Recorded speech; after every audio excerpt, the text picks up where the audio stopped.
இந்த நாமினேஷன் எப்படி போச்சுன்னு பார்த்தோம்னா விஜய் பார்வதிக்கு வந்து 7 ஓட்டு, நம்ம வினோத்துக்கு 5 ஓட்டு, இவர் கலையரசனுக்கும் அரோரா 2 பேருக்குமே தலா 3 ஓட்டு விழுந்திருக்குது. சோ ஒரு 5 பேர் வந்து இப்ப நாமினேட் ஆயிருக்கிறத நம்ம பாக்குறோம். அப்ப இந்த 5 பேர் என்ன மாதிரி கண்டஸ்டன்ஸ் பாத்தீங்கன்னா, பார்வதியை பொறுத்த வரைக்கும் வந்து இவங்க இல்லனா இன்னைக்கு வந்து பிளஸோ மைனஸோ கண்டென்ட்டே இல்ல.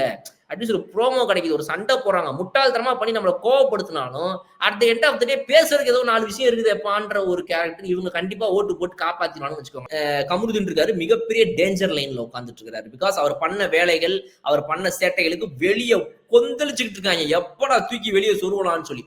ஆனா இப்ப இந்த வாரம் பாத்தீங்கன்னா அவர் அப்படியே வந்துட்டு, ஐயா என் பேரு மாணிக்கம், எனக்கு இன்னொரு பேர் இருக்கு அப்படின்னு சொல்லாம, ஐயா என் பேரு பாஷா, எனக்கு இன்னொரு பேர் இருக்கு மாணிக்கம், அப்படி இப்படி போயிட்டாரு இப்ப இவர். சோ இப்படிப்பட்ட இவர் வந்து இந்த மாணிக்கம் எப்ப பாஷாவா மாறுவாரு, இல்ல வந்து எப்ப வந்து மாணிக்கமா அப்படி இருப்பாருன்றதெல்லாம் அவர் கையில தான் இருக்குது. அதை வச்சுதான் வெளியே போடுறவங்க ஓட்டு அவனுங்க கையில இருக்குதுங்கிறத அவரு ஒரு கேட்டகரி. சோ இது டேஞ்சரஸ் ஜோன். கடைசி ஆள் வந்து நம்ம வினோத். நல்லா இருந்த பேரை தேவையில்லாம இந்த பார்வதியோட சேர்த்து கெடுத்துட்டாரு. பட் அவருக்கு ஒரு பிளஸ் பாயிண்ட் இருக்குது. என்னன்னா அவர் என்டர்டெயின் பண்ணுவாரு, கண்டென்ட் கொடுப்பாரு, பாட்டு பாடுவாரு. இன்னொன்னு சின்ன ஒரு 2 நாள் பண்ண தப்பு தான் அந்த பார்வதியோட செஞ்சு போன வாரத்துல.